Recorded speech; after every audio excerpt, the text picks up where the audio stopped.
Udah lihat belum iklan Prabowo di bioskop? Di situ pemerintah bercerita tentang berbagai pencapaian mereka yang dinilai baik. Katanya MBG itu membuka jutaan lapangan pekerjaan.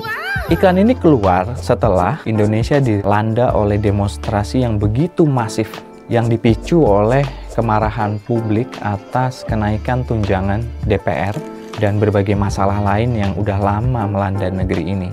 Nyadar nggak sih kalau ada yang salah dengan cara gimana pejabat di negeri ini berkomunikasi saat krisis? Ada 3 ciri bagaimana pejabat merespon krisis. Yang pertama, membanjiri publik dengan narasi baik. Apa yang dilakukan Prabowo di bioskop-bioskop adalah salah satu contohnya. Contoh lain adalah kisah keberhasilan polisi menemukan orang-orang yang hilang saat demo. Yang kedua, biasanya ini respon standar yang sering kita temukan ketika ada demo, yaitu melakukan delegitimasi. Contoh paling ekstrim adalah yang dilakukan oleh Sahroni, sekarang udah mantan ya, anggota DPR itu, pernah mengatakan bahwa mereka yang menuntut DPR dibubarkan sesungguhnya adalah orang yang tolol. Ini adalah narasi yang membuat seolah-olah mereka yang berdemonstrasi itu tidak punya alasan atau mereka melakukan demonstrasi hanya karena mereka bodoh. Yang ketiga adalah pemerintah kerap melakukan pembatasan. Pada saat periode Agustus itu, kita melihat misalnya Komdigi manggil Meta dan TikTok. Entah apa yang terjadi dalam meeting-meeting itu, tapi di saat demo, kemudian TikTok menghentikan fitur live yang mereka miliki. TikTok sih bilang ini atas kesadaran sendiri, bukan atas permintaan pemerintah. Juga lebih jauh dari itu, kriminalisasi. Kita ngelihat misalnya beberapa aktivis dikriminalisasi atau dituntut secara hukum karena postingannya. Yang paling terkenal adalah direktur dari Lokataru Foundation.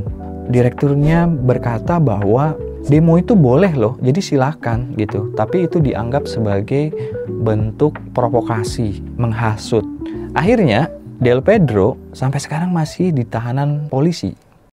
Cara pejabat negara berkomunikasi seperti yang 3 tadi, yaitu membanjiri publik dengan narasi baik, pembatasan, dan delegitimasi, justru bertentangan dengan tujuan kita berkomunikasi. Tujuan kita berkomunikasi kan untuk membangun hubungan atau supaya kita terkoneksi. Yang dilakukan oleh 3 hal tadi justru sebaliknya. Apa yang saya maksud?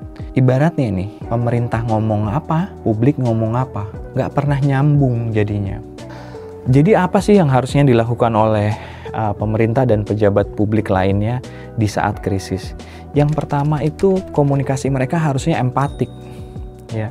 Mereka harus mengakui bahwa memang ada masalah di negeri ini. Bahwa kemarahan warga bukan tanpa alasan. Bahwa warga itu marah bukan karena mereka bodoh, bukan karena mereka nggak tahu. Tapi ada hal yang benar-benar dirasakan warga. Mengakui hal ini benar-benar krusial.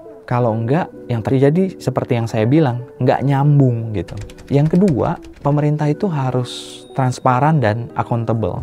Misalnya di kasus kematian Afan.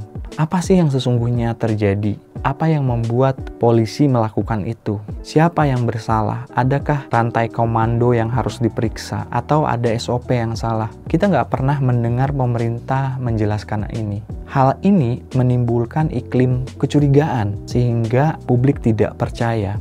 Yang terakhir, tentu aja pemerintah harus merespon tuntutan warga dengan kebijakan yang tepat sasaran. Kita udah denger nih banyak tuntutan, termasuk salah satunya 17+8.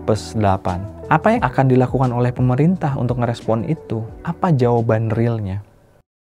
Jadi, kalau kita mau simpulkan apa yang terjadi dengan komunikasi pemerintah dalam krisis belakangan ini, sebenarnya kegagalannya satu, yaitu nggak bisa mendengar atau nggak mau mendengar. Pemerintah kayaknya kebiasaan deh ngomong satu arah dan diikuti. Padahal kita udah sampai di era demokrasi, di mana harusnya kebalikan nggak sih? Pemerintah yang dengerin kita ngomong. Dan udah saatnya pemerintah itu ngikuti apa yang dimaui oleh rakyatnya. Orang pendidikan aja udah berubah sekarang kok. Guru tuh bukan kayak guru zaman dulu di mana dia ngomong di depan kelas dan anak-anak mengikuti. Sekarang itu eranya pendidikan yang menumbuhkan atau memberdayakan. Begitu juga dengan pemerintahan. Pemerintah tuh sejatinya fasilitator, bukan komando logikanya. Selama pemerintah belum memahami ini, jangan harap komunikasi publik mereka akan jadi lebih baik.